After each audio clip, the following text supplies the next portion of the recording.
So today we are going to continue talking about T.S. Eliot and the Wasteland, and in making my notes for this, it has become very clear to me that we are going to need a lecture of its own for What the Thunder Said, which is my favorite section. I love What the Thunder Said, but that's not what we're talking about today. Today we are finishing the fire sermon, and we are talking about death by water. So we had like a faculty meeting today, and it has come to my attention that I am allowed to make this class easier if I want, which I definitely want. You guys probably also want that. So I am going to like look at our course schedule and probably cut some things, which the main issue with that would be like presentation-wise. So we'll just figure that out. You know, it's we're all just, you know, we're doing our best here, but I think it would probably be better for all of us if we didn't have, I mean, because right now we have like a lot of books left, and I would really like us to read Nevada. Honestly, it's like I don't know, I think you'll like it. It's like easy to read, so I think I might get us through the Harlem Renaissance and then kind of jump into that, see, I don't know, like obviously that's skipping like zillions of years of American history, but whatever. We have one semester, we're teaching online, things are crazy, so, you know, I'm sorry. Yeah, so just, I'm gonna figure that out like in the next, probably over the weekend, so next week I'll let you guys know like what it's going to be looking like for scheduling for the rest of the semester, and yeah, up until then, just follow the course schedule as it is, or you know, I'll be telling you what is next while I'm doing these lectures. So the thing that's next after this lecture is What the Thunder Said. So we are still on the Wasteland. I just realized I forgot my water, so I'll go get my water. Actually, you know what? I'm gonna get a LaCroix. I'll be right back.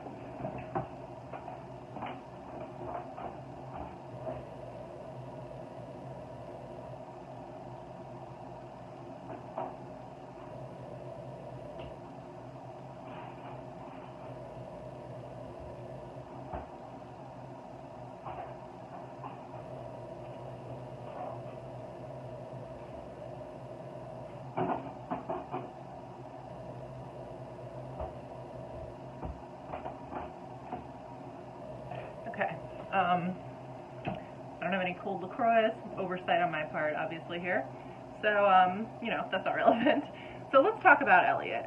We left off discussing the very first part of the fire sermon. So we had talked about this encounter with Mr. Eugenides, and I think we had talked a little bit about how a lot of critics believe Eliot was probably closeted and gay. So that kind of adds like another layer, I think, of meaning and I guess futility to the way that he depicts sexual relationships between men and women, and also in the way that he depicts this like potential encounter. And I also just want to remind you guys that the point of this section is really like these 3 unfruitful sexual encounters. And when I say unfruitful, I mean like no one's having kids, basically. So for this human species, these are unfruitful. And you know, it has some eugenics vibes to it. Like it's not great. And we do know that Eliot was, you know, anti-Semitic and all. I mean, he was like, he had bad ideas about the world. He was sympathetic to fascism later in his life. So, yeah. So we should talk about Tiresias and the typist. So Tiresias was a prophet in like classical literature, probably most famous as the guy who prophesied that Oedipus would kill his father and marry his mother in Oedipus Rex. If you guys are familiar with that, Oedipus was then, like, he was a baby, and then Tiresias prophesied this, and he was like sent away and ended up killing his father, marrying his mother. His whole, you know, it was sort of like That's So Raven, but you know, like worse. You know, like the trying to avoid the prophecy, and in trying to avoid it, he makes it come true. So Tiresias prophesied that. He also was famous because he had lived as both a man and a woman. So there's a story that he saw two snakes having sex and hit them with a stick and turned into a woman for 7 years. And then the next time he saw two snakes having sex, he was like, I can stop being a woman now. So he hit them with a stick again, and he turned back into a man. So Tiresias was famous for having lived as both man and woman, and you'll see here that Eliot's depiction of Tiresias is actually like very androgynous. He has breasts, and he's also blind because Hera got mad at him for, Hera and Zeus asked him whether men or women enjoy sex more, and he said that women enjoy sex more, meaning he agreed with Zeus. And Hera was mad, so she blinded him, and then Zeus was sorry, so he gave him the gift of prophecy, so he could see the future because of this. So that's a little backstory on Tiresias. And you will notice that in this poem there are like a lot of prophets, right? There's like Madame Sosostris, there's the Sibyl at the beginning, there's Tiresias. So we do have these kind of like mystical figures who have the ability of foresight and the ability to see the future, and what they all have in common is that what they see in the future is not good. Okay. So this next unfruitful sexual encounter is with the typist, and you will notice that her room is really like messy. There's like stuff everywhere, and she doesn't even have a bed. So she has this divan on which are piled, I'm on 841 by the way, stockings, slippers, camisoles, and stays. So there's all these kind of like this detritus of like modern life, and also the detritus of femininity, which is something that Eliot does a lot in a lot of his work. So the fact that she doesn't have a bed can symbolize that she actually like lacks the setting for a fruitful sexual encounter. Like she doesn't have somewhere in her own home where one could, I guess, like have the right kind of sexual encounter where like you could reproduce, something like that. But she does have this expected guest, and you'll notice that Tiresias says, I too awaited the expected guest. So Tiresias is like experiencing this with her. He has forsuffered all enacted on the same divan or bed, I who have sat by Thebes below the wall. So Tiresias spent all of antiquity prophesying like these really, you know, epic tales like Oedipus, stuff like that, and now Eliot is essentially showing us that like modernity is so empty and petty and like meaningless that Tiresias is reduced to prophesying this like depressing sexual encounter between the typist and the young man Carbuncular. And the wording of this sexual encounter is also very important, right? So we can see that she is not into it. And he doesn't care. His vanity requires no response and makes a welcome of indifference. So he's fully self-involved and has no qualms with the fact that she like doesn't want to have sex with him. So the words used here, and she is bored and tired, and he endeavors to engage her in caresses, which still are unreproved if undesired. Flushed and decided, he assaults at once. Exploring hands encounter no defense. His vanity requires no response and makes a welcome of indifference. And you'll notice there's like an AB rhyme scheme there too. It's probably, yeah, it's in iambic pentameter as well. So throughout this poem, Eliot kind of like goes back and forth between using more formal techniques and using like something closer to free verse. So he assaults.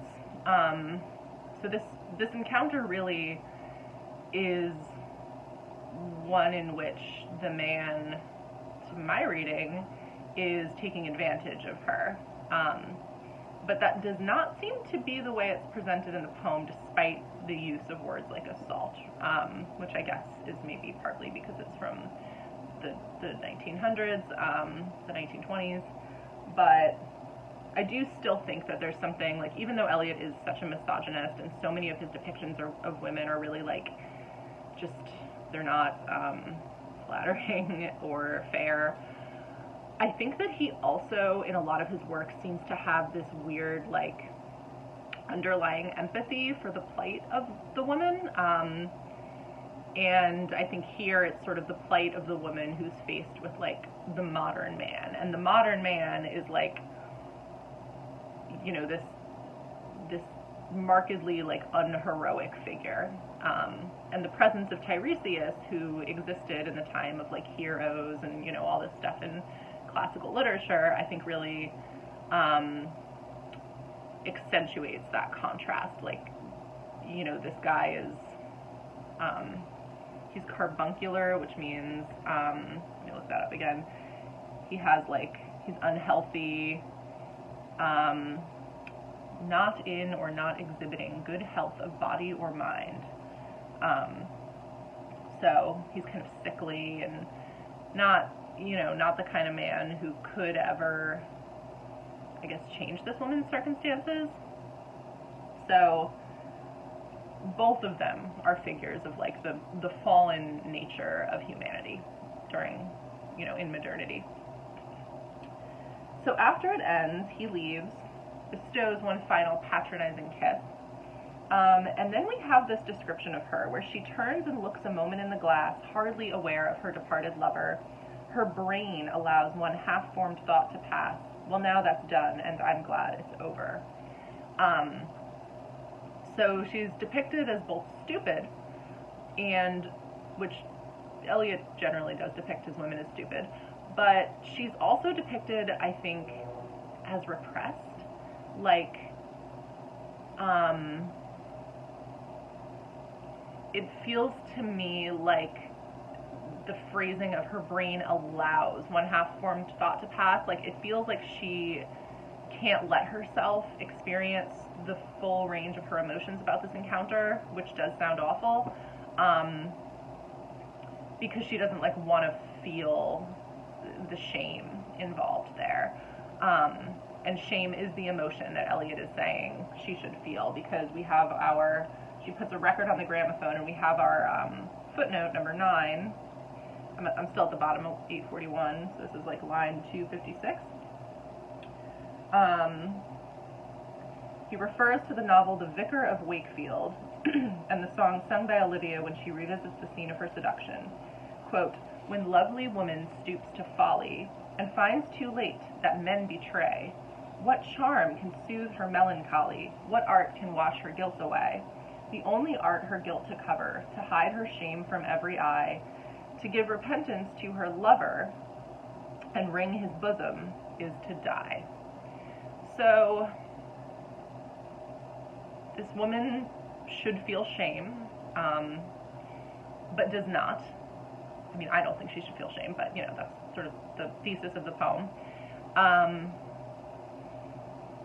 And, like, the only thing that a woman can do once a man has betrayed her and treated her like she has no value to him is that she can die. The only way she can make him feel some kind of remorse or feel sorry is to die.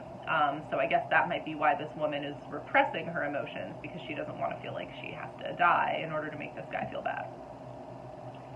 All right, and then this music crept by me upon the waters. That's a line from The Tempest, and it's Ariel is singing a song. So I think I mentioned this in the last lecture, but this section makes use of a lot of different kinds of songs. So there's, like, this wedding song by Edmund Spenser that Eliot kind of repurposes into the song of these, like, Thames maidens, these, like, women singing about the Thames. There's the song from the gramophone, there's this song from The Tempest, there's the Nightingale song. So he's taking all these kind of, like, song fragments and creating something new out of them. and there's this mandolin whining too. And so this is kind of like a pleasant moment before we move into our next section, where we know that we're in this unreal city, right? This city of like Rat's Alley, and like just the modern condition of London is depressing and dark and bad, but there is still a place of serenity and refuge in the church, which is what Magnus Martyr is. Inexplicable splendor of Ionian white and gold. And Ionian means Greek, so it's kind of like bringing us back to like the glory of antiquity, the glory of like art and culture of the past. Okay, so then, this is line 266, we're on page 842 now. We have the Thames maidens singing. The river sweats oil and tar, the barges drift with the turning tide, red sails, wide, to leeward, swing on the heavy spar. The barges wash drifting logs down Greenwich Reach, past the Isle of Dogs. Way-la-la, Leia, wa-la-la, Leia-la-la. So Eliot is actually using like these kind of unintelligible like sounds of song to really emphasize the fact that this is a song. And we have our third unfruitful sexual encounter here. Oh, and sorry, I totally forgot to mention this, but the other thing about the typist, this isn't like explicitly in the poem, but based on a lot of Eliot's other writing, it is possible that she's meant to be depicted as a prostitute. So I would keep that in mind. Okay. So yeah, she's depicted as a prostitute. So on the one hand, on the one hand, he's kind of saying something here about like unfettered, like feminine sexuality as bad for both men and women,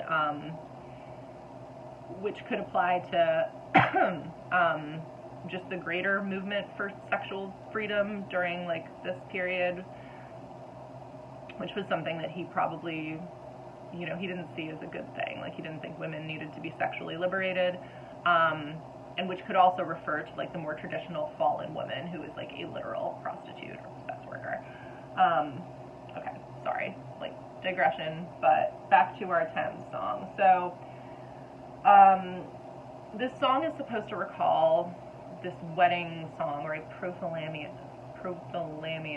I think that's right. Prothalamion by Edmund Spenser, who is like a poet from a long time ago. So again, like one of these like great artists of the past that Eliot is sort of repurposing, making it new. But when Spenser sang about the Thames, it was all about how beautiful it was. And when these Thames maidens sing about it, it's all about how tainted it is by like industrialism and the modern condition. So it has oil and tar, it has drifting logs, it sweats. So it's kind of nasty. This isn't like a nice image of a river.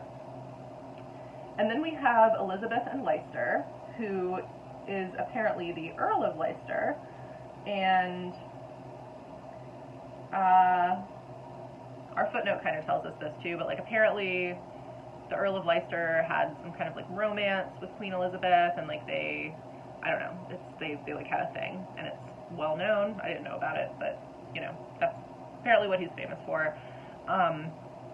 Queen Elizabeth who was queen during like Shakespeare's time, Elizabethan era, which is relevant because we have the Tempest like constantly being referenced throughout this work.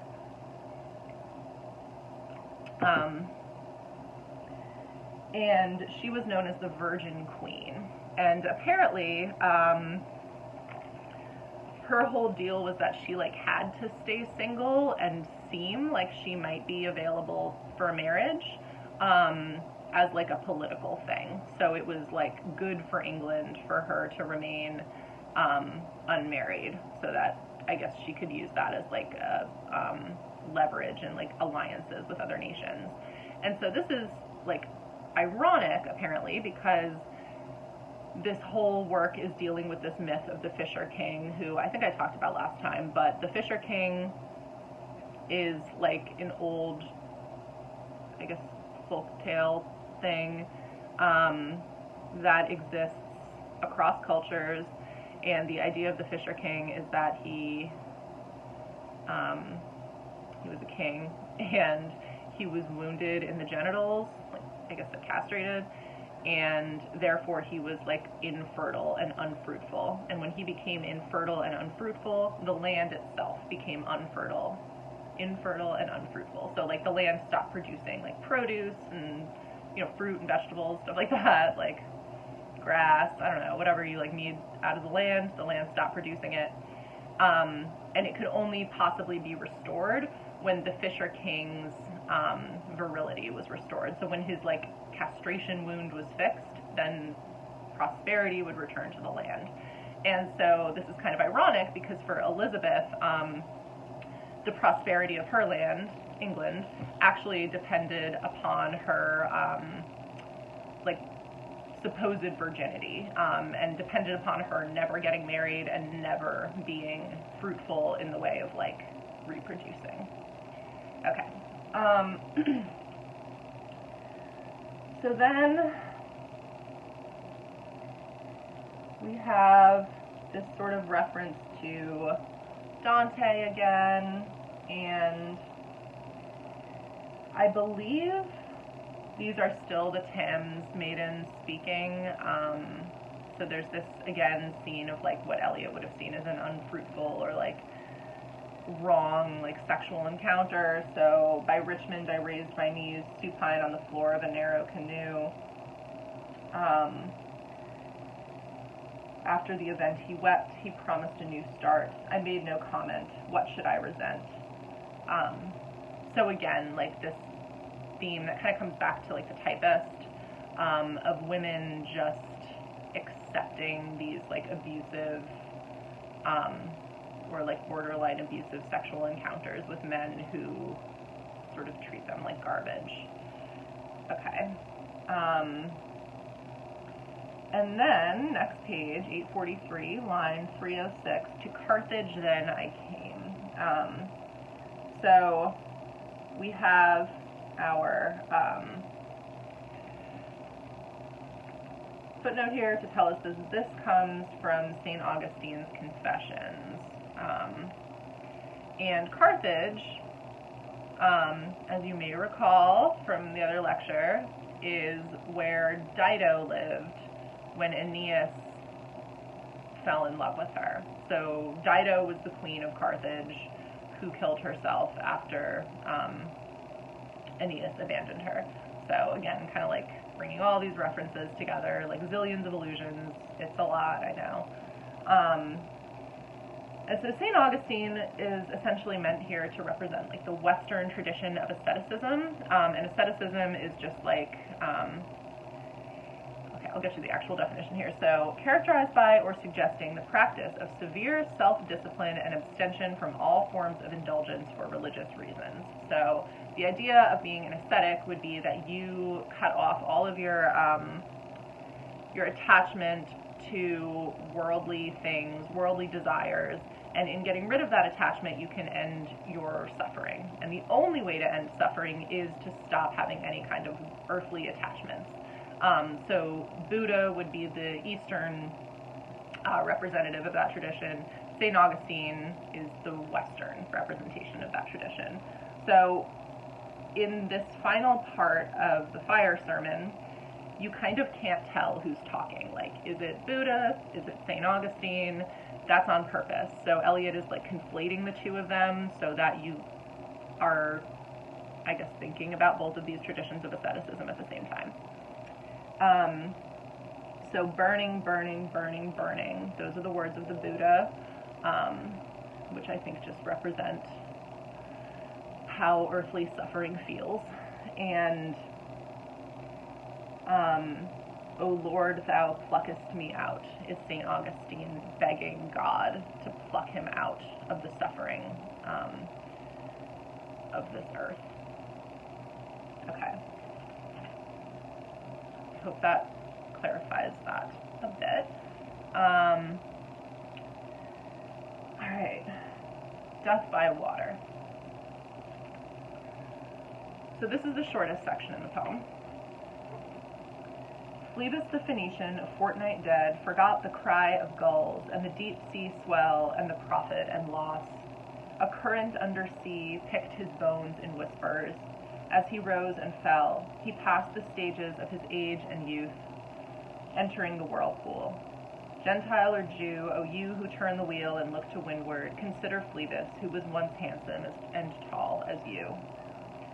Okay. So we did discuss a little bit. This is like probably the primary section of The Wasteland, where you can see like Eliot's like nascent anti-Semitism in that he does divide humanity itself into the categories of Gentile or Jew. So those are like, that's the binary, that opposition that he sees humanity as falling into. Okay. So Phlebas the Phoenician is not anyone, I guess. It's just somebody Eliot made up. He's been dead for 2 weeks, and he has forgotten everything of earthly life. So he has severed his earthly attachments through death, but unfortunately is also no longer conscious. So this section is supposed to give us a vision of like an afterlife death without afterlife, which is pretty grim. So he's under the ocean, and the current picked his bones and whispers. His body is under the sea rotting.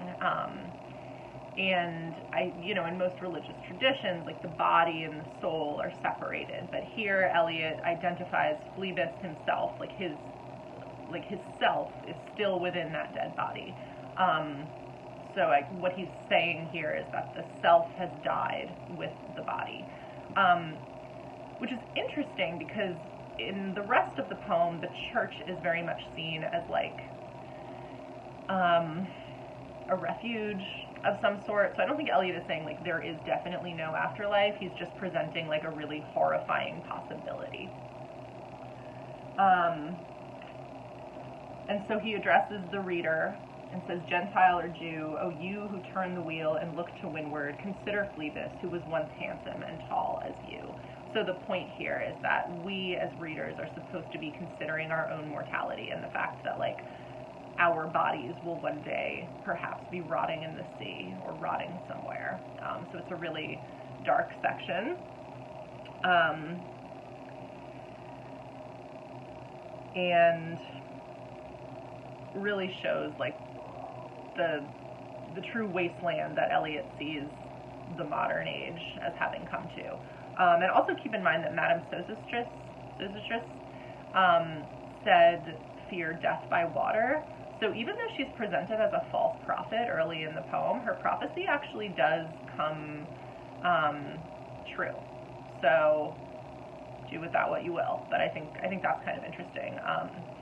And perhaps death by water is the death that must be feared most of all, because this death by water, in contrast to the burning of like Buddha and St. Augustine, this water has somehow removed the possibility of an afterlife, and instead left Phlebas the Phoenician as just like a rotting corpse with no like soul that lives on. Okay, well, I hate to leave it there because that is just really grim. And I know, the world right now itself is really grim and depressing, and it's a hard time to be reading The Wasteland, probably. Or, maybe an overly apt time to be reading The Wasteland. So, yeah. I guess the other note I could leave it on, though, is that perhaps the reason Eliot says to the reader, consider your own mortality, is that he is saying to you, like, find some kind of meaning, make some kind of meaning before it's too late, and, like, maybe even, like, go to church or something, like, because he does seem to see religion as a refuge of sorts. So I don't think Phlebas is, like, the only possibility for death and for what happens after you die. I think he's just one possibility, and a possibility that Eliot believes that we in the modern world, or his audience in the modern world, needed to fear because they were living incorrectly. So that does it for the fire sermon and death by water. So next time we'll be doing what the thunder said. And if you have any like suggestions or like concerns or anything about like because as I said, I am going to try and like kind of move the course schedule around a little bit. So if you have any like thoughts, feel free to email me, because I will definitely take like how you guys are doing into consideration. And yeah, just, I mean, email me if you need anything. Like, I really would like to be here for y'all as much as possible. I don't want anybody to fail this class because, like, there's a pandemic, you know, like, that's not fair. None of you signed up for an online class. Yeah, it's not fair. So, obviously I'm going to do the best I can here, but just please be aware that, like, if you need anything, I am here. I want to help you. I'm not going to, like, judge you if you need extra time or whatever. So just, you know, keep in touch. Let me know what you need to, I guess, get whatever you can out of this class, whatever you want to get out of it. Yeah. So, all right, that's all. I hope you guys are all staying safe, finding some peace in these crazy times, and I will talk to you next week. Bye.